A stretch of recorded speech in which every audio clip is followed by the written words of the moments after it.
So just lay down, close your eyes, and be prepared to sleep. Okay, Ernest Hemingway, Old Man and the Sea. He was an old man who fished alone in the skiff in the Gulf Stream, and he had gone 84 days now without taking a fish. In the first 40 days a boy had been with him, but after 40 days without a fish, the boy's parents had told him that the old man was not definitely and finally slow, which is the worst form of unlucky. And the boy had gone and their orders in another boat which caught 3 good fish the first week. It made the boy sad to see the old man come in each day with his skiff empty, and he always went down to help him carry the quality lines and the gaff and harpoon and the sail that was furled round the mast. The sail was patched with 4 sacks and further it looked like a flag of a permanent defeat. The old man was thin and gaunt with deep wrinkles and the back of his neck. The brown blotches of Bennevelder skin cancer, the round brown from its reflection on the tropical sea, were on his cheeks. The blotches ran well down the side of his face, and his hand had the deep creases, scars from hunting heavy fish on the cords. But none of these scars were fresh. They were as old as Arison's in fishless desert. Everything about him was old, except his eyes, and they were same color as the sea and were cheerful and undefeated. Santiago, the boy said to him as they climbed the bank from there, the skiff has held it up. I could go with you again. We have made some money. The old man has taught the boy to fish, and the boy loved him. No, the old man said, you are with a lucky boat. Stay with them. But remember how you went 87 days without fish, and then we caught big ones every day for 3 weeks. I remember, the old man said. I know you did not leave me because you're adopted. It was Papa made me leave. I'm a boy and I must obey him. I know, the old man said. It's quite normal. He hasn't much faith. No, the old man said. But we haven't we? Yes, the boy said. Can I offer you a beer in the terrace and then we'll make the stop home? Why not? The old man said. Between fishermen. They sat on the terrace, and many of fishermen made fun of the old man, and he was not angry. Others of the oldest fishermen looked at him and were sad, but they did not show it, and they spoke politely about the current and the depth. They said drift their lines and the steady good weather, and of that they said seen the successful fishermen of the day were already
on the terrace.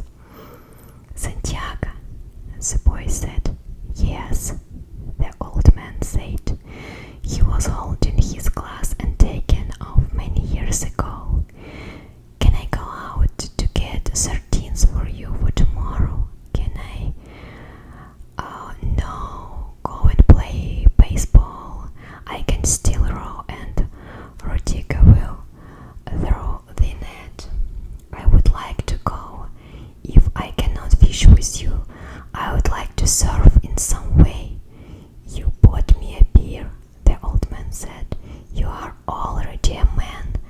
How old was I when you first took me in a boat? 5, and you nearly were killed when I bought the fish in too green and he nearly tore the boat to pieces. Can you remember? I can remember the tail slapping and bending and the jaw bacon and the nose of climbing. I can remember you throwing me into the pool where I wet coiled lines were and feeling the whole boat shiver and the noise of your climbing him like chopping and tree down and sweet blow smell all over me. So sunny weather today.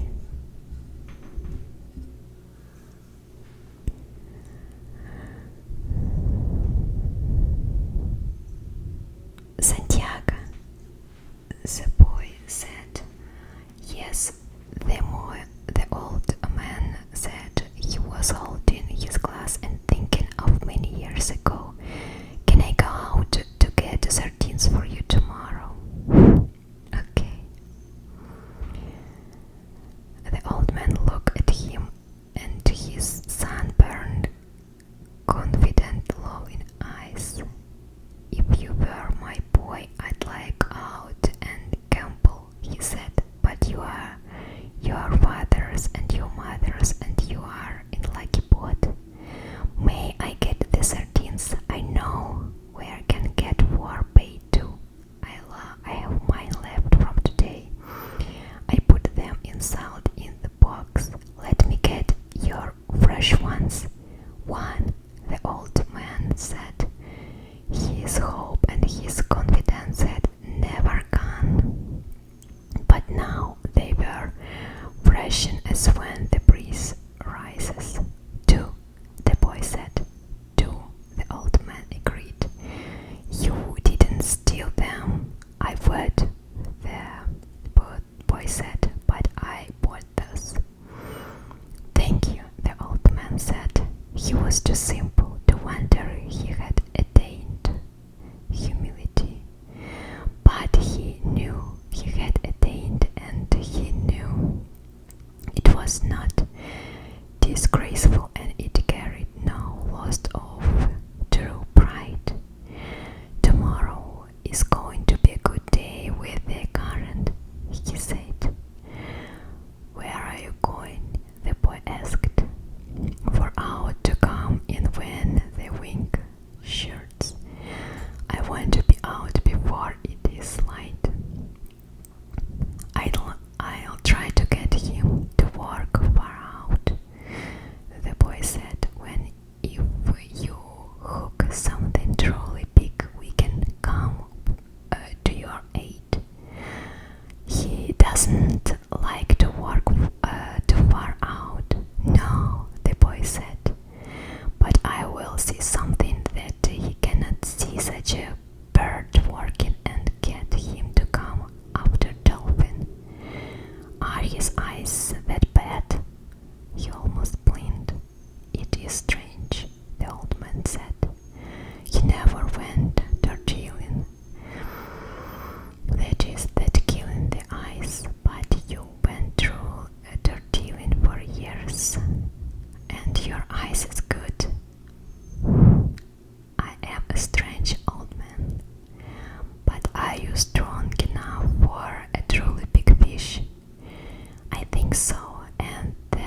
in the wall, but he was taking it down because it made him too lonely to see, and it was in the shelf and in the corner under his clean shirt.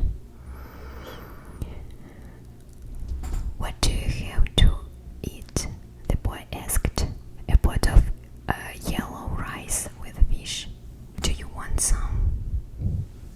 "No, I will eat at home. Do you want me to make the fire?" "No, I will make it later on, or may eat the rice cold." "May I take the castanet?" "Of course." There was no castanet, and the boy remembered when they had sold it, but they went through this function every day. There was no pot of yellow rice and fish, and the boy knew his too. 85 is lucky number, the old man said. "How would you like to see me bring one in that dressed out over £1,000? I'll get the castanet and go for sardines. Will you sit in the sun in the doorway?" "Yes, I have yesterday's paper and I will read the baseball."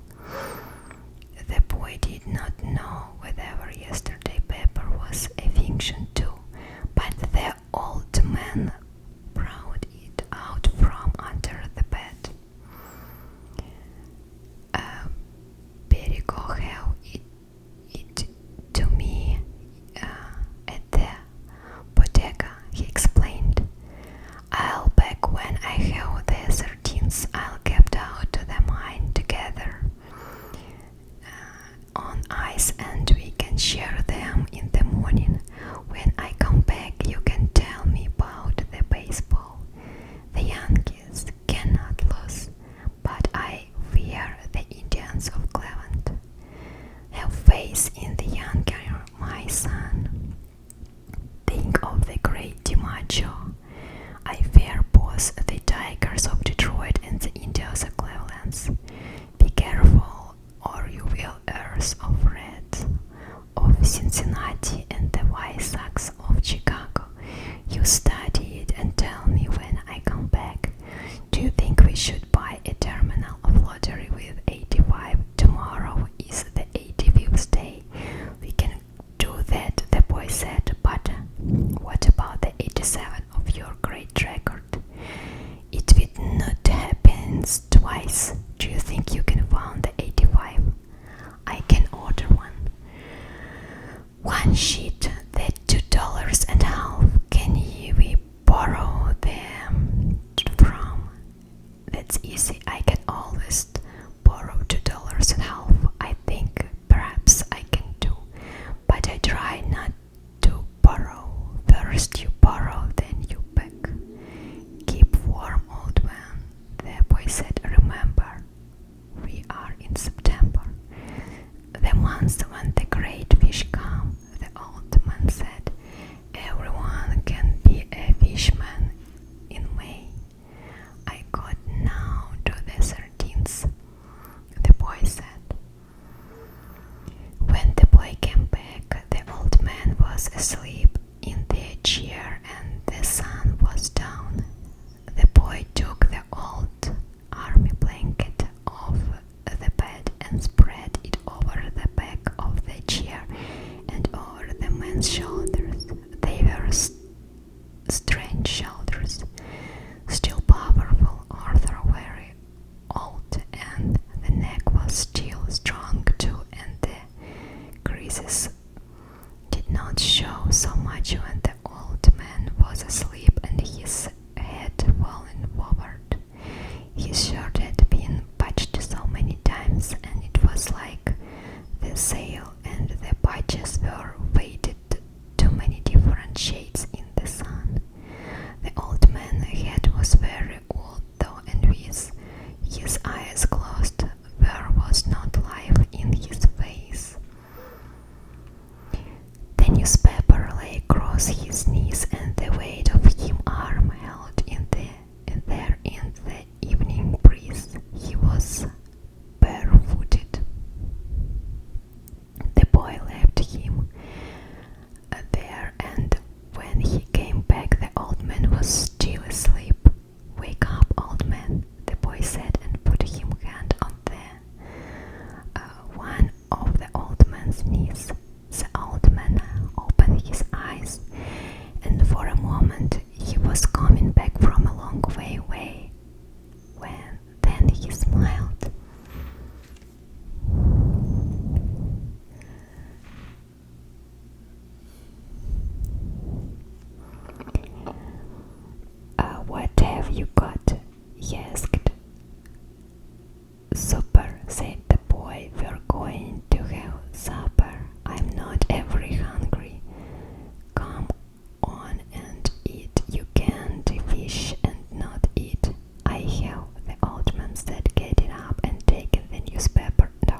I'm ready